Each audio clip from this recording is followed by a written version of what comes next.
mashabiki wameingia kwa kishindo. Naona Sadimaish anasema usiposoma hiyo program isiendelee. Loving this. Can't wait to see my bro Pastor Andati Mushindi. Anasema hello. Hiyo ni mchokozi kweli. Haya, lazima program itaendelea. Tumesoma hiyo. Na wale wengine tunapokuja kutamatisha kipindi, tutakuwa tunawatambua nyinyi wote. Ndipo sasa tupate kumeza mate kidogo. Kwa hivyo tunaenda kupata wimbo from Studio B and we recognize our director Mr. You know, gods of the world are idols. Jehovah is the most high God.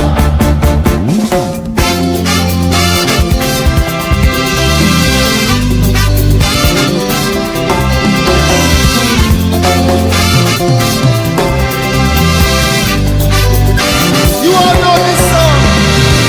All the other gods, they are the works of men, but you are the most high God. There is none like you. All other gods, they are the works of men, but you are the most high God. There is none like Jehovah. You are the most high. Jehovah. You are the most high God. You are the most high. You are the most high God. You are the most high. You are the most high God. You are the most high. Jehovah. You are the most high God.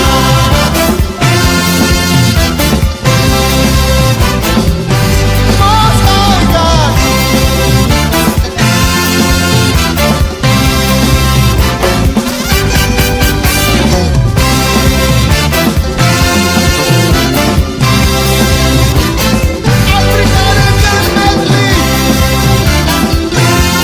This is what the church sings. Kwa kwenye stage hii ambayo ni ya Champion TV. Niko hapa, naitwa Pastor Andati Mushindi. Basi nampenda Mungu na Mungu amekuwa mwaminifu kwenye anga hii. Namshukuru zaidi kwa makubwa yale ambayo anafanya pia katika maisha yako.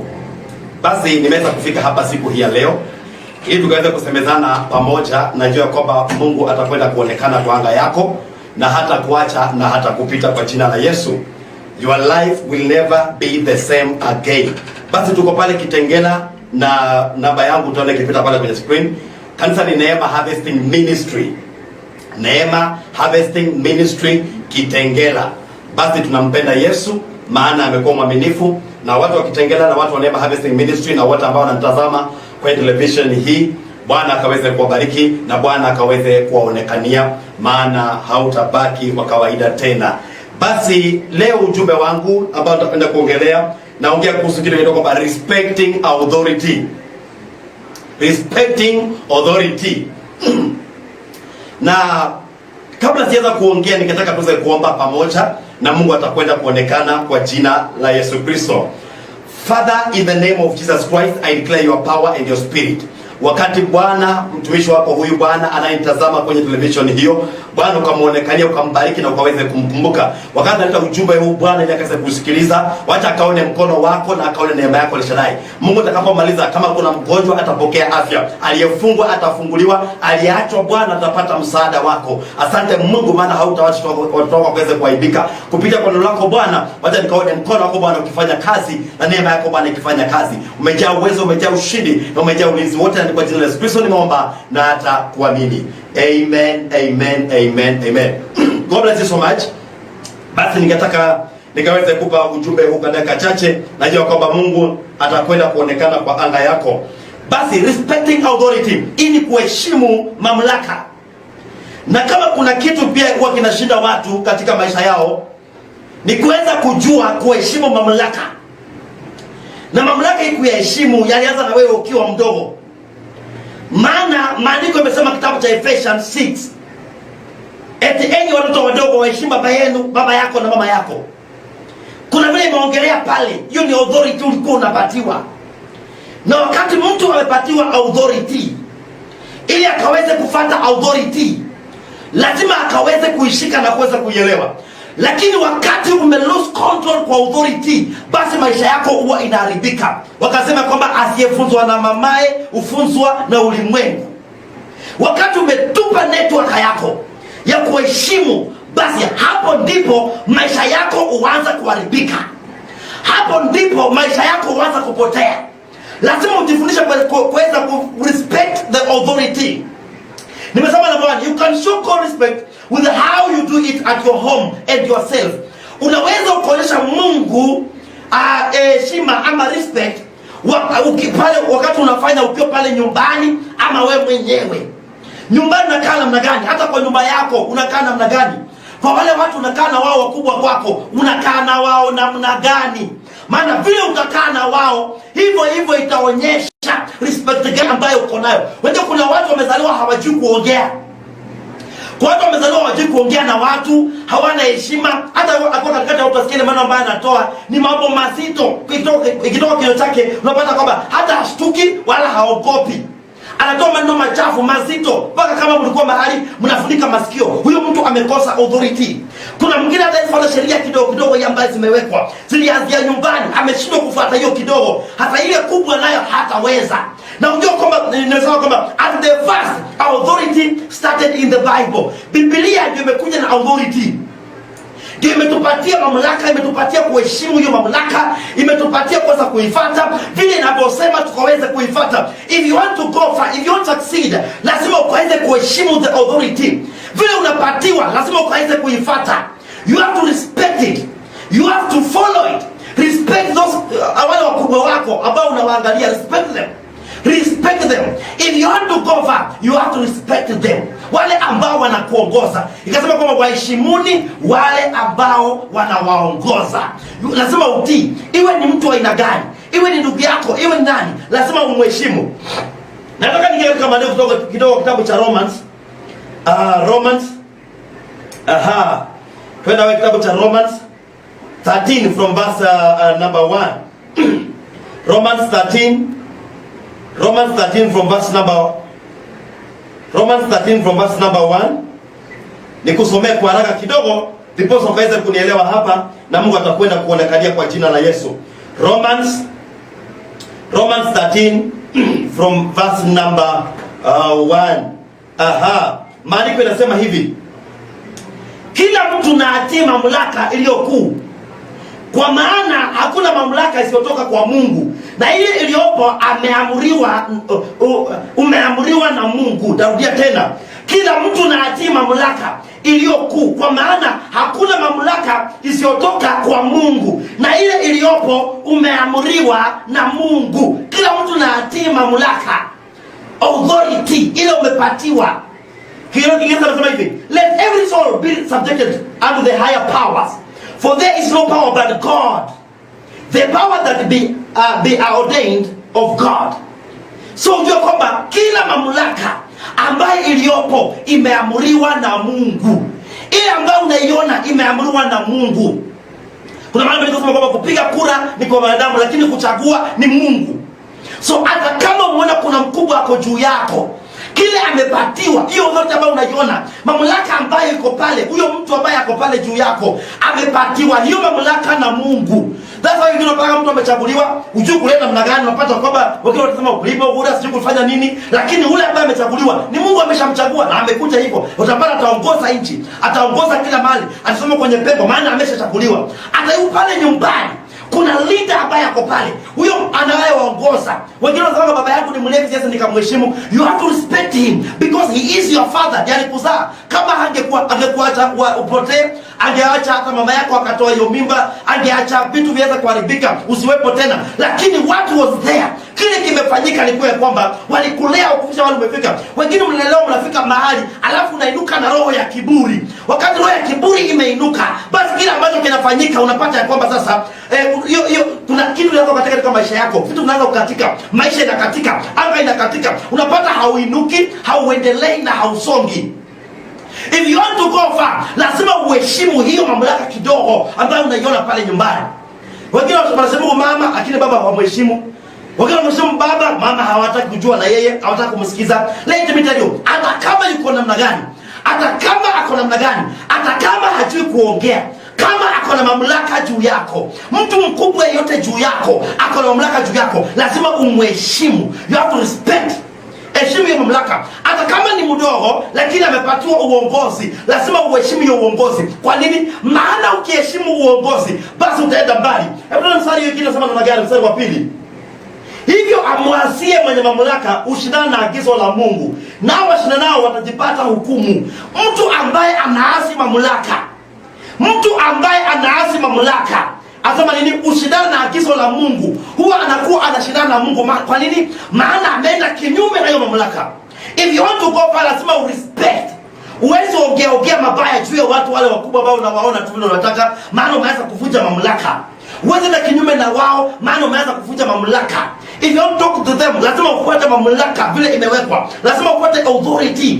Mamlaka iko namna gani? Hiyo mamlaka na heshima namna gani? Lazima niingie hapo namna gani? Huwezi ingia kama unaingia kwa choo. Ukienda kwa watu wakubwa wale, huwezi ingia kama unaingia kwa choo. Lazima utafute mbinu ya kuingia huko. Wengine mpeo mpaka watumishi wa Mungu mnawadharau. Unaangalia mchungaji, unamwona kwenye yako vile anavaa, vile hajui kuvaa, vile hana nguo, vile hana viatu, ukamdharau. Lakini elewa kwamba ako na mamlaka. Na kama kuna watu wao wanakosea, na wakati umekaa chini umeanza kuongea kuhusu mtu nguo yote, iwe ni mchungaji, iwe nani, unaongea juu yake. Mkikaa chini mkaanza kwanza wachungaji, sasa nikwambie kitu kimoja Kenya ujui, wachungaji ni wachawi hatari sana. They can kill you. Wanaweza kukuua baya ukiona na macho. Wanaweza kukumaliza kwa unaangalia. Maandiko yamesema wakaangalia akipita mtumishi wa Mungu, wakasema angalia yule kiparagoto. Maandiko yamesema kwamba dubu zikatokea tu mahali penye hawakujua zimetoka wapi, zikawameza wote, zikawararua wakakwisha. Kwa nini? Maana walikuwa wameingilia anga ya mtu aliye juu. Siku moja akainuka Miriam akainuka na akaongea mbaya juu ya Musa. Alipoongea mbaya juu ya Musa, maandiko yamesema kwamba akapigwa na ukoma. Lakini Harun hakupigwa nayo. Lakini Miriam alipigwa na ukoma. Maana Harun alielewa kwamba hii ni mamlaka ambayo iko juu. Lakini Miriam akapigwa na, kwa nini? Maana alikuwa anaongea juu ya huyo mtu wa Mungu. Kuna watu lazima uangalie kwamba unaongeaga nini juu yao. Because when you speak against them, when you go against their law ambayo imewekwa katika Biblia mahali popote pale, basi vile unafanya ni kwamba uko na disrespect Mungu.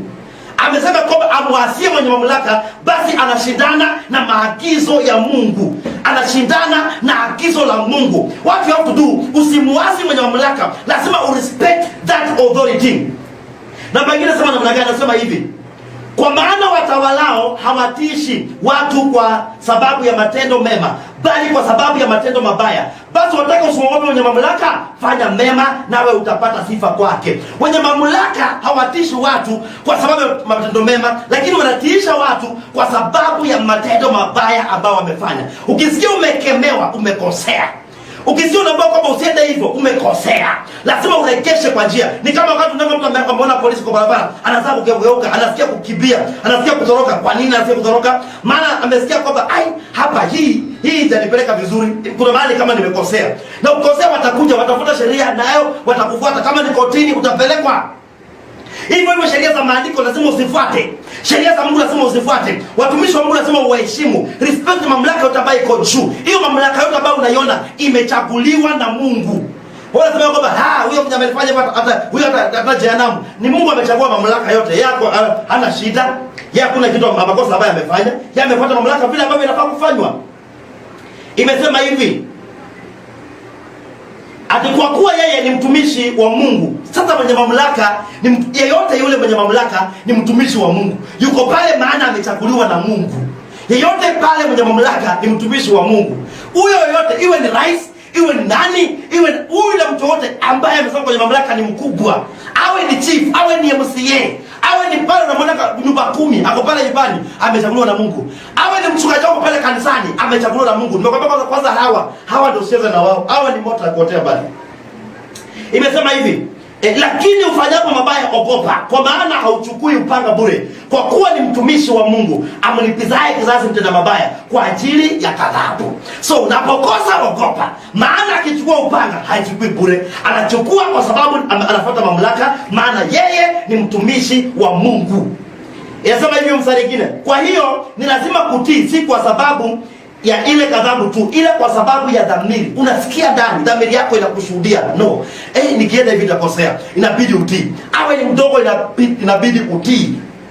Jambo gani? Kwa sababu hiyo tena mwalipa kodi, kwa kuwa wao ni wahudumu wa Mungu. Hiyo kodi mnalipaga, ulipi kimakosa. Maandiko sema mnalipa kodi, kwa sababu hiyo kodi mnalipa, hao mnawalipa ni watumishi wa Mungu. Maandiko imesema, si mimi nasema. Imesema hivyo kwa kuwa inasema hivi. Kwa sababu hiyo tena walipa kodi, kwa kuwa wao ni wahudumu wa Mungu, wakidumu katika kazi hiyo hiyo. Imesema mstari wa 7, wapeni wote haki zao. Mtu wa kodi, mtu wa ushuru, astahiliye hofu, astahiliye heshima, upendo. So unajua kwamba mtu ambaye unapata kwamba ambaye unampatia wa kodi apewe kodi, bila sema apewe kodi yake. Wa ushuru apewe ushuru, maana hiyo ushuru, yeye ni mtumishi wa Mungu, amechaguliwa na Mungu achukue hiyo ushuru, amechaguliwa Mungu achukue hiyo kodi. So kana unalalamika kwa nini? Kwa sababu unalalamika because you don't know. Lakini ingekuwa una uwezo wa kuelewa jinsi ya kutii mamlaka na sheria ya Mungu, ungekuwa mbali sana. So what you have to do, lazima uheshimu, lazima urespect mamlaka ya Mungu, maana kila agizo limewekwa hapa limechaguliwa na Mungu.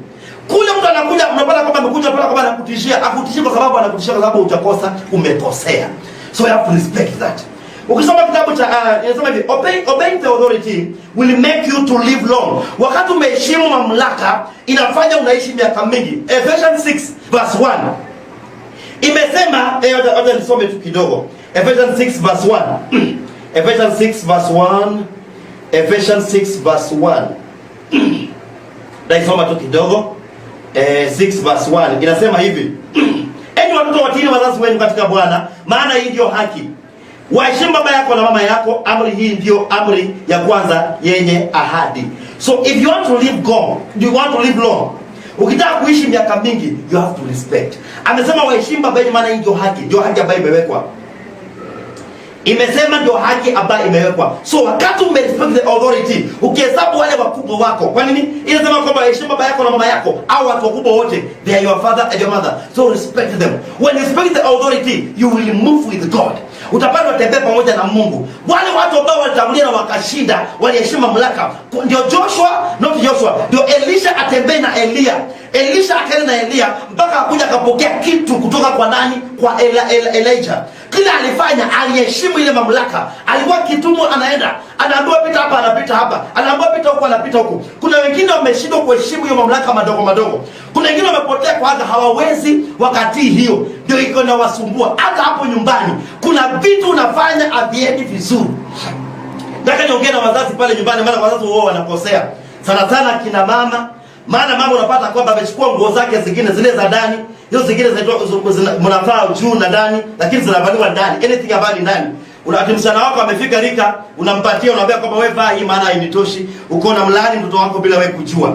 Maana wewe uko juu yake na wewe ni mzazi wake. Hiyo ni kama mtoto kuona uchi wako. Maana wewe unaonyesha mtoto wako nguo yako ya ndani. Hizo vitu uweze kuonyesha, maana ukimuonyesha hizo, wewe uko na jikula mwenyewe. Lazima uweze kuelewa kwamba hizo vitu huwezi mpatia, kuna mahali huwezi unganisha. Nimeona siku moja baba na kijana yake wanakwenda kuogelea kwa maji. Baba na kijana wanaenda kuogelea na mtoto wako, anaanza ona kifua chako, anaona uchi wako. Maandiko yanasema aliona uchi wa baba yake akalaaniwa. Wengine wakaja wakamfunika. Lakini yeye alipoona uchi wa baba yake akashikwa na laana. Na hapo ndio watu wao wanapotea. Wakati umeanguka mtihani, ni wakati umeanza kufanya vitu na baba yako. Baba yako anakwenda kuosha uchi wake, tunamwona anavaa nguo hapo. Mama unavaa nguo hapo, msana wako tu akiangalia na macho, uko na mlaani, you are cursing your daughter. Unamweka katika laana, maana umeanza kumfanya akona ile disrespecting. Akose kuweza kuheshimu authority. Atakuwa kama naonaga mama yangu, kama naonaga baba yangu, so hawezi kuheshimu. Hata kaenda kwake unapata kwamba hiyo ndoa yake inaanza kuharibika. Kwa nini inaharibika? Maana wewe mwenyewe ulimuingiza kwa mtego. Ulianza kumuonyesha uchi wako, akaanza kuona uchi wako. Hapo mambo yakaanza kuharibika. If you want to succeed in life, wewe heshimu. Waonyeshe watoto wako heshima. Wacha kufanyia vitu ambazo hazina umungu. Waonyeshe heshima. waonyeshe heshima. Wacha kwambia niletee nguo na anakuja kupata uko uchi. No. Hiyo ni kutokuwa na respect. Hiyo ni mambo mengine mnaongea na mama pale, mzee na mama, mnaongea kwa nyumba, mnaongea watu wakisikiliza. Wanashindwa hiyo ni kusema nini? Mnaweka vitu zingine kwa TV wanaangalia. Wengine mmeweka video kwa simu zenu. Hizo video kwa simu zenu mmeweka pale, watu wanafika wanaangalia, wanapata videos kuna uchafu peke yake. Anashindwa ina namna gani? Umeanza kumtoa hiyo respect. Hata anakuwa kwamba hawezi akaona Mungu. Hiyo kitu kimeanza kuharibika ndani yake. Kama unataka kumsaidia mtoto, basi vitu zingine pale mzuie asione vitu kama hizo. Hata mwenyewe jiheshimu. Ukijiheshimu na wewe utaheshimika. Ukijiheshimu utaheshimika na Mungu atakuinua. The one who is an authority will be able to know the truth and wrong. Mtu ambaye ako kwa authority ama kwa mamlaka huwa anakuwa na uwezo ya kuelewa ukweli na ile ambaye si kweli. Anafuata ile anajua kwamba hii ni kweli, hii si kweli. Nimesema kwamba wengine paka pale nyumbani mmefanya wachungaji wengi wanashindwa kwamba watafanya namna gani. Mmewadharau, wamefanya wamechanganyikiwa, hawajui waende wapi. Yaani wamesoma tu wanaangalia washindwa kwamba wafanya namna gani. Ujui kuongea paka na mchungaji wako, ujui kuongea naye pale kanisani, mnamwona mtu wa kawaida. And let me tell you one thing, ni kuona sahihi.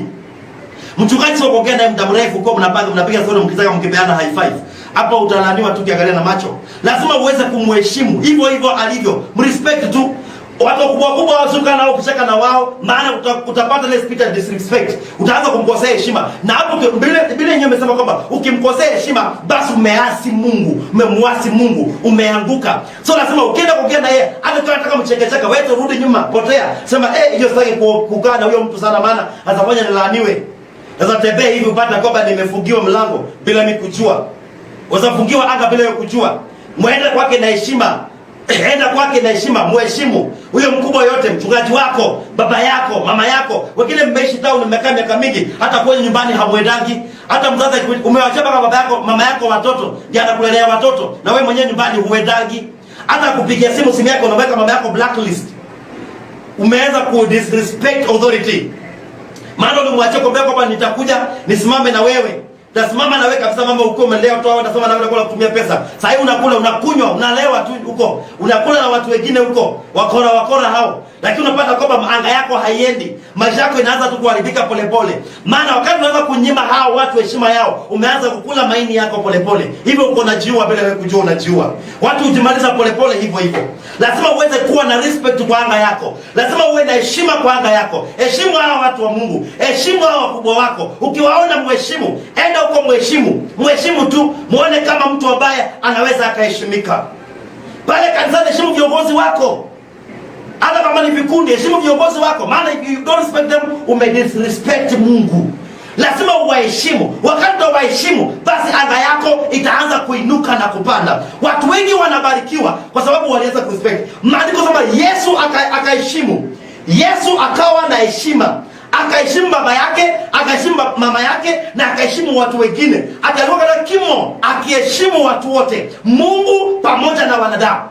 Alikuwa na heshimu, na hiyo heshima ilimsaidia kukua hivyo mpaka akaona kama kweli yenyewe huyu ni mtu wa Mungu, maana alikuwa na roho ya Mungu ndani yake. Wengine ukiangalia hawana roho ya Mungu ndani yao. If you want to be with that respect, na uone watu wengine kama watu, karibia Mungu, uone kule Mungu atakufanya. Utaanza kuinuka. When you respect them, utaanza kuinuka. Utapata umesonga. Lakini ukianza kuwa disrespect, maisha yako itakwenda kuharibika. Soma kitabu moja ni First Peter 2. First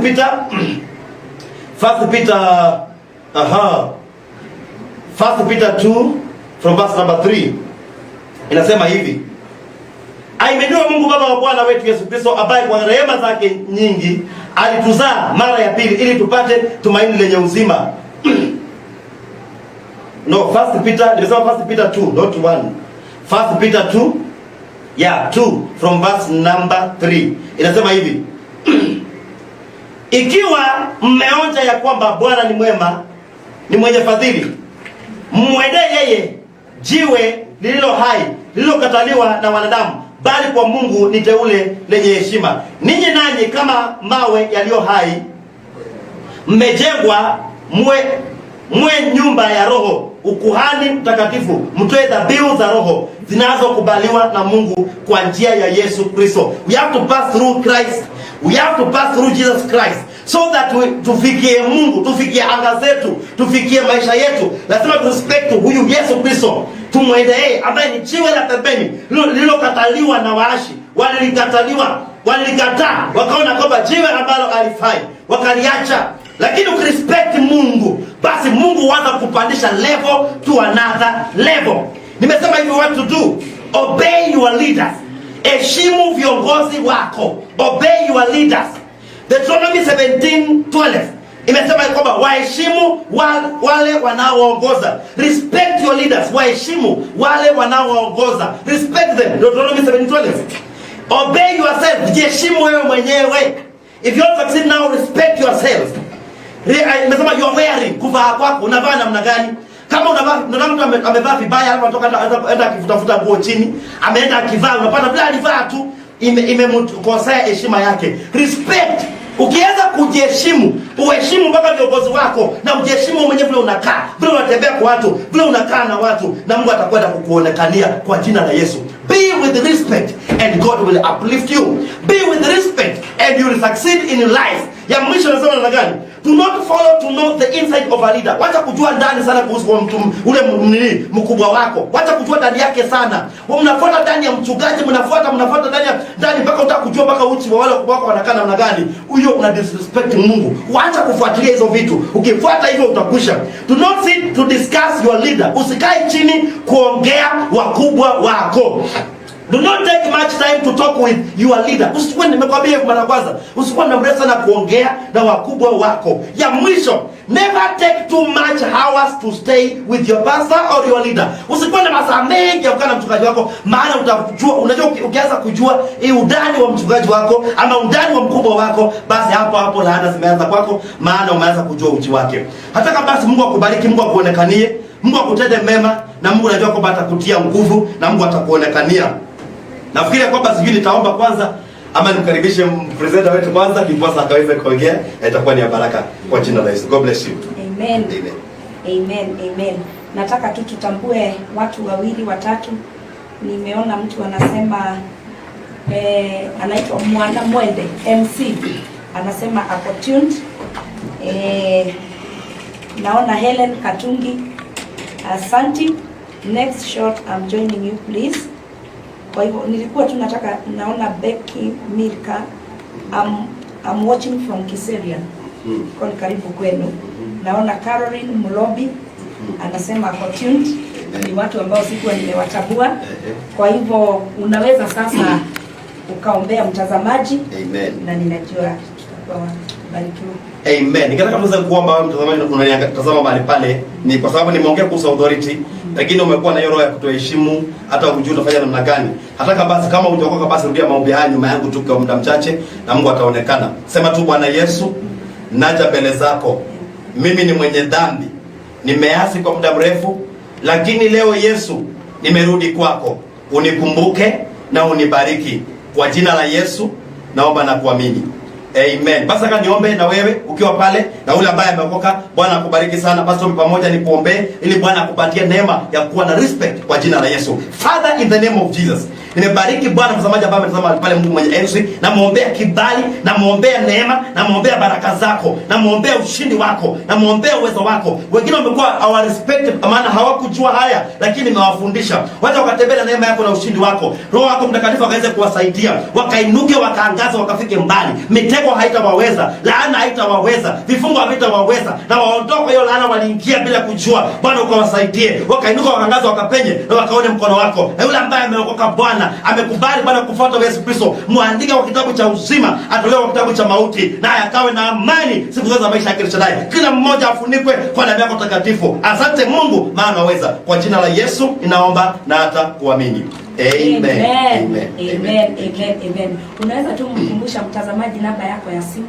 Amen. Yes. Basi mtazamaji, namba yangu ya simu ni 0722 730 848. Yes. Wow. God bless you. Amen. Nimesikia hiyo word ya about respect. Respecting authority. Yeah. Nikakumbuka kuna siku tulikuwa tunafunzwa na mchungaji mwingine bahari, akasema what you don't respect, you cannot attract. Good, that's the thing. What you don't respect, you cannot attract. That is true. Kwa hivyo ile kitu ambao umezoea, ambao hauna heshima nayo, hauwezi. Yani hiyo mazoeano tuondoe. Ni kweli. Ni neno ambayo imenitia moyo. Amen. Na imetutia changamoto. Amen. Respecting authority. Amen. God bless you so much. Amen. Pastor Andati. Thank you. Na salimia watu wawili wa Kitengela. Amen. Basi watu wa Kitengela, kwanza nianza na mke wangu sana mke wangu Lydia Andati yuko pale jana anatazama saa hii. Kuna Pastor Nathan. Pastor Nathan wa kanisa langu la Mlolongo. Maana nimefungua makanisa mengi na Mungu anaonekana. Pastor Nathan yuko pale na Mungu anaonekana kwa jina la Yesu, yuko pale na jana anatazama. Pia kwamba nina baba yangu wa kiroho ambaye amenilea, ndio Pastor Ezra, Apostle Ezra from Pipeline. Basi na yeye pia kwamba pia namsalimu, najua kwamba Mungu yuko na yeye na amenisaidia nimefika hapo nimefika. So na wale wengine ambao wanatazama, God bless you so much. Amen. Amen. Tumebarikiwa sana. Hapo awali tulikuwa na Apostle Emmanuel Joseph from Tala, naye amekuja akatubariki sana. Tumemalizia na mchungaji Pastor Andati from Kitengela. Amen. Na kwa hivyo hawa wachungaji wanahitaji kusambaza hii injili. Na ndiposa hii injili kufikie, huwa lazima tunarudi kwa mfuko. Kwa hivyo mtazamaji, usisikie ungumu wa kusimama na watumishi wa Mungu, ndiposa wazidi kuwa baraka katika maisha yako. Amen. Kwa hivyo Mungu awabariki sana. Amen. Na salimia watu wa Kitengela. Amen. Na waambie siku moja Champions. Amen. Tutakuja huko live. Amen. Amen. Asante. Amen. Kwa hivyo nakaribisha timu yangu ya Praise and Worship. Amen. Tuweze kutamatisha hiki kipindi. So God bless you so much, mchungaji. Your mercy is forever.